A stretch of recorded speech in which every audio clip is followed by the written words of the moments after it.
బొట్టు బొట్టు పెట్టుకోవడం హిందువుల ప్రధాన ఆచారం. హిందువులను ఒక మతస్థులుగా కాక విశ్వతత్వాన్ని జీర్ణం చేసుకునే శాస్త్రీయమైన ఆచార వ్యవహారాలు కలిగిన భారతదేశంలోని వాసులు అని నిర్వహించడం సరియైనది. మన ఆచారాల్లో ప్రధానమైన బొట్టును కూడా శాస్త్రీయమైన దృక్పథంతోనే హిందువులు ధరించుట ప్రారంభించారు. బొట్టు అంటే సహజంగా విభూతిని, గంధలేపన, కుంకుమని వాడటం జరుగుతుంది. బొట్టును ప్రధానంగా భ్రుకుటి ప్రాంతంలో, గొంతు, వక్షస్థల మధ్య భాగంలో ధరిస్తారు.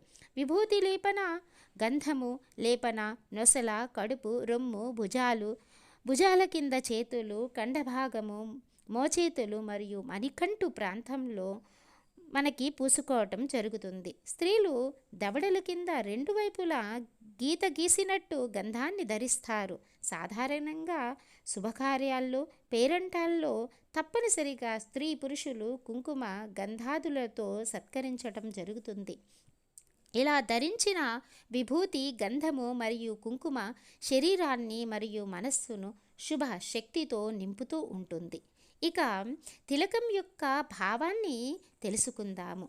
స్థానానంతరం దైవ సన్నిధిలో బొట్టును భగవంతుని ప్రసాదంగా భావించి ధరిస్తూ ఉంటాము. నొసటిపై ధరించిన బొట్టు జ్ఞానానికి చిహ్నం. ఈశ్వర ప్రియమైన విభూతి జ్ఞానానికి సంకేతము. విభూతి, గంధము మరియు కుంకుమ జ్ఞాన దర్శనానికి, ఆత్మ సాక్షాత్కారానికి మరియు భగవత్ సాక్షాత్కారానికి చిహ్నం లాంటిది. ఇలా త్రిమూర్తులను మరియు విశ్వదేవతలను, శక్తులను గౌరవించినట్టుగా బొట్టును ధరిస్తూ వస్తున్నాము.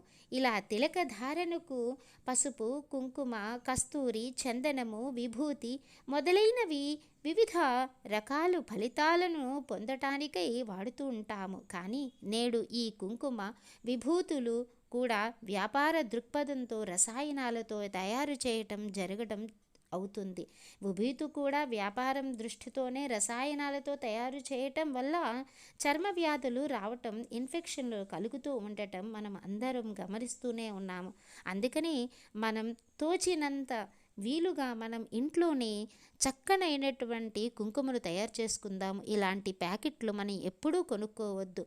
బయట చేసిన దానికంటే ఇంట్లో చేసుకున్నది, మనం సొంతంగా చేసుకున్నది మనసుకి సంతృప్తి కలుగుతుంది. అయితే కుంకుమని ఏ విధంగా తయారు చేసుకుందామో చూద్దాము. చక్కగా పసుపు తెచ్చుకొని ఆడించుకొని, కుంకుమ రాళ్ళు తెచ్చుకొని చక్కగా కొంచెం సున్నం వేసుకొని కలుపుకుంటే కుంకుమ ఇట్టే తయారైపోతుంది. స్వచ్ఛమైన కుంకుమతో లేపన చేసుకుందాము. సహస్రనామ